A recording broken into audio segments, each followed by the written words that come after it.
नमस्कार, सत श्री अकाल, अस्सलाम वालेकुम। आप देख रहे हैं के द ढाबा और मैं हूं किरण कौर फहाद।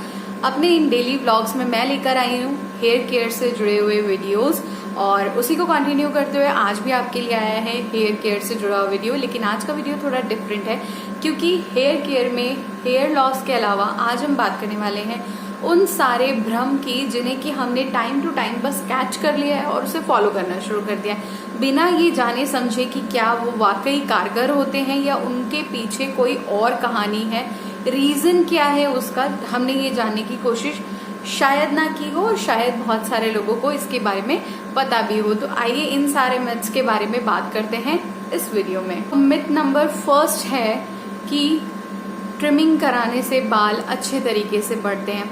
तो दोस्तों मैं आपको एक बात पूछती हूँ कि क्या आपके बाल नीचे से बढ़ते हैं या आपके बाल यहाँ से बढ़ते हैं?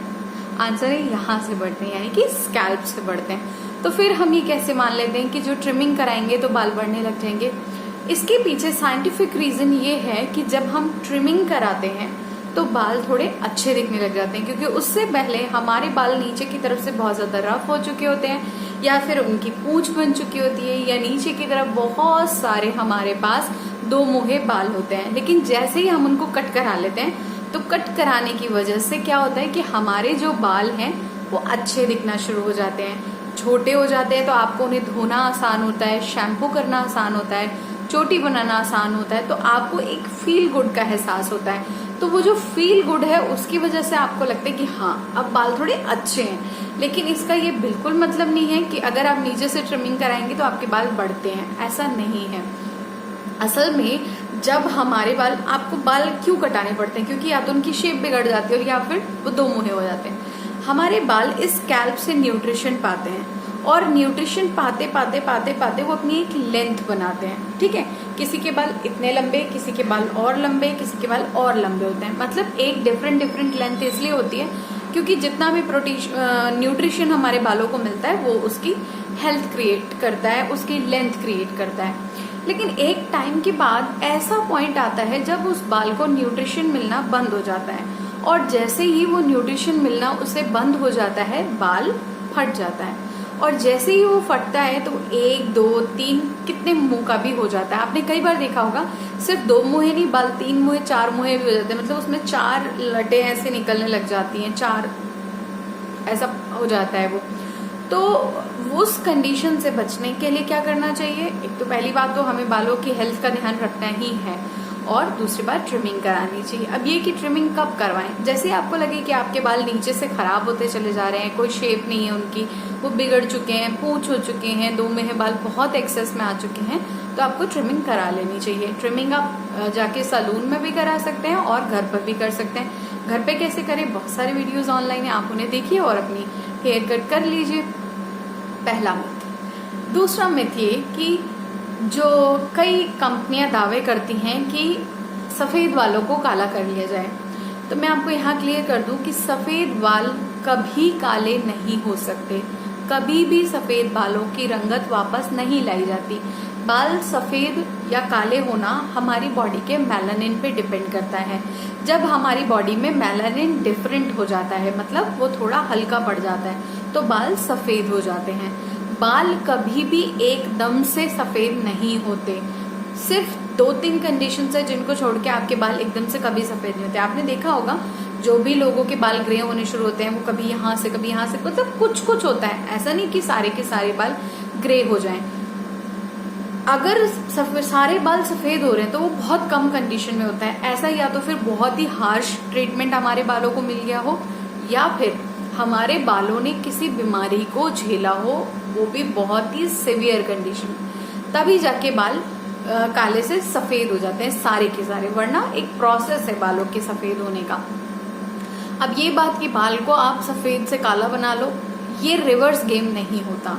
लेकिन जो बाल, जैसे सपोज कि आपके 10-15 बाल सफेद हो चुके हैं या आपके बाल सफेद होने लग रहे हैं, आप थोड़ा एज बढ़ रही है आपकी, उस कंडीशन में आप अच्छे ट्रीटमेंट के जरिए, मतलब बहुत सारे DIY जो हमारे सदियों से हमारी दादी नानी मम्मियाँ इस्तेमाल करती आ रही हैं, चाहे वो दाना मेथी हो, एलोवेरा हो, चाहे वो नेचुरल ऑयलिंग हो, ये सारे जो भी तरीके हैं आप इनके जरिए अपने बालों को असमय जो है सफेद होने से रोक सकते हैं। तो ये बात है कि काले बाल जो है उनको आप बनाए रख सकते हो सफेद होने से, और उनका जो प्रोसेस है सफेद होने का उन्हें धीमा कर सकते हो।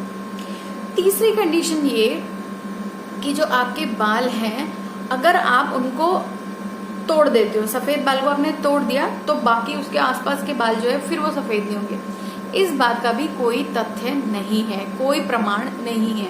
आपका अगर एक बाल सफेद हुआ और आपने उसे इस तरीके से पुल किया तो आपने उस नेचुरल प्रोसेस को अपने आप से खत्म किया। असल में आपका उस समय जरूरी नहीं है कि सारे बालों का टाइम हो सफेद होने का। हो सकता है कि पर्टिकुलर सिर्फ उसी बाल को सफेद होना हो और आपने उसे पुल कर दिया, इसलिए आपको लगा कि आपके अब बाल सफेद नहीं आ रहे हैं। एक्चुअली आप क्या कर रहे होते हो कि आप उस नेचुरल प्रोसेस को रोक रहे होते हो जो कि ओरिजिनली होना चाहिए। और जब आप इस तरीका की प्रक्रिया फॉलो करते हो कि आपने उसे पुल कर दिया तो आप एक्चुअली उस बाल की ग्रोथ रोक रहे हो। क्योंकि अगर मान लीजिए कि मेरा बाल झड़ा तो हो सकता है कि मेरी बॉडी में कुछ फिजिकल चेंजेस जो आ रहे हैं उसकी वजह से वो बाल की एज खत्म हो गई हो और अब नए बाल आए। लेकिन जब मैं उसे इस तरीके से पुल कर देती हूँ तो मैं एक नेचुरल प्रोसेस को रोक देती हूँ, और जब हो सकता है वहां पे फिर बाल ना ही आया हो और आए तो उसे आने में बहुत लंबा टाइम लगे, और उसमें आप इस बात से सेटिस्फाई हो जाते हैं कि हमारे बाल अब सफेद नहीं हो रहे हैं। तो कभी भी अगर आपके बाल सफेद होना शुरू हो या एक आधा बाल कभी भी आपको सफेद दिखाई दे तो उसे तोड़िए नहीं, वो प्रोसेस है, उससे कोई घबराने की जरूरत नहीं है। क्वेश्चन है कि जो लोग ऐसा मानते हैं कि अगर आप अपने बालों को रोज धोते हैं तो इससे बालों में किसी तरीके का कोई नुकसान नहीं होता है, ऐसा नहीं है। अगर अपने बालों पे आप रोज शैम्पू लगाते हैं तो आप अपने बालों को रोजाना एक केमिकल प्रोसेस से गुजारते हैं, और ऐसा करने से आपके बालों का जो नेचुरल ऑयल है वो घटने लग जाता है, जिसकी वजह से एक लंबे टाइम तक जब आप ऐसा करते हैं तो आपके बाल ड्राई हो जाते हैं, न्यूट्रिशन कम होने से बाल दो मुहे हो जाते हैं और हेयर फॉल की प्रॉब्लम होनी शुरू हो जाती है। एक नेक्स्ट मिथ है कि अगर आप बहुत ज्यादा जो है अपने बालों में कलरिंग वगैरह रिबॉन्डिंग कराते रहते हैं तो उससे बालों को ऐसा कुछ फर्क नहीं पड़ता है, क्योंकि हमारे बालों की बॉन्डिंग इतनी मजबूत होती है। देखिए मैं आपको बताऊं कि अगर आप अपने बालों पर किसी भी तरीके का केमिकल प्रोसेस गुजारते हैं, चाहे वो किसी भी फॉर्म में हो, चाहे वो डाई हो, चाहे वो कोई स्मूथनिंग, रिबॉन्डिंग, केराटिन प्रोसेस हो, उन सारे प्रोसेस में आप अपने बालों को केमिकल प्रोसेस के थ्रू एक स्टाइल दे रहे हो, और जब उस हार्श ट्रीटमेंट से आपके बाल गुजरते हैं और उसके बाद भी आप सभी लोगों को रेकमेंड किया जाता है कि आप पर्टिकुलर ब्रांड का या फिर पर्टिकुलर टाइप का ही शैम्पू लगाएंगे, तो आप ये नहीं समझ पाते कि कितना बड़ा आप हाई लेवल पे अपना हार्श ट्रीटमेंट जो है वो बालों को देने जा रहे हो। ऐसे में जब डॉक्टर्स के पास बहुत सारे पेशेंट पहुंचते हैं कि हमें हेयर फॉल की समस्या हो रही है, तो डॉक्टर सबसे पहले उनसे ये सवाल करते हैं कि क्या आपने रिबॉन्डिंग कराई थी, क्या आपने स्ट्रेटनिंग कराई थी, या किसी तरीके का डाई किया था।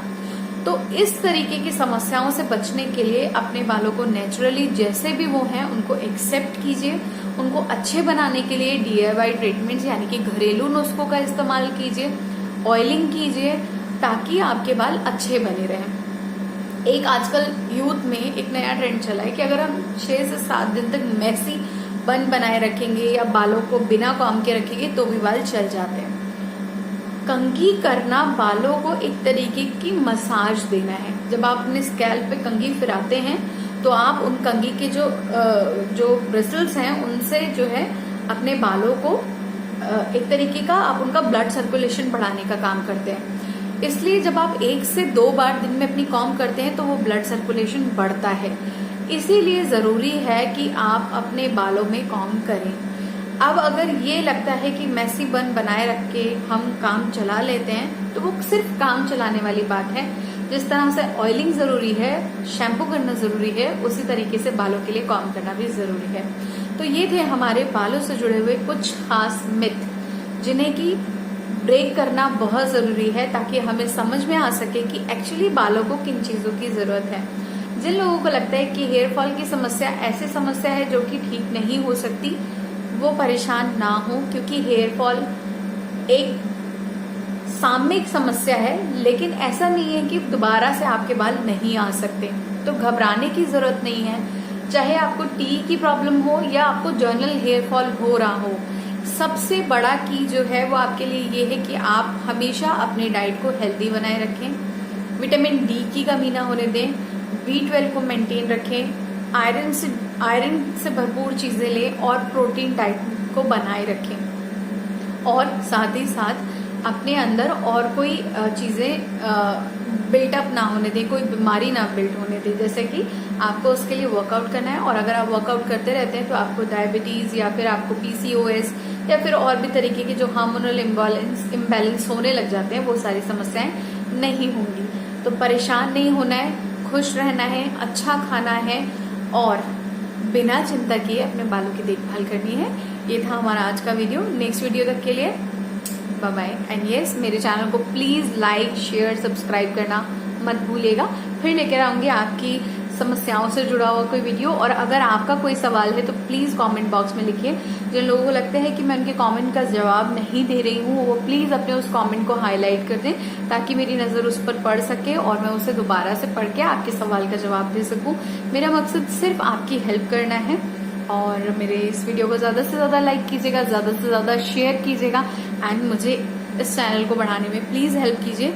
इसके लिए आपको क्या करना है, इसके लिए आपको मुझे लाइक करना है, शेयर करना है और सब्सक्राइब करना है, और जो बेल आइकन वाला बटन है उसको दबा देना है, ताकि जब भी मेरी नई वीडियो आए तो आपको फौरन से पता चल जाए और आप फौरन से इसका फायदा उठा सके। ये था हमारा आज का वीडियो। बाय बाय बोल देती हूँ आपको। एंड यस, हैप्पी ईद, खुश रहिए और सबको खुशियां बांटिए।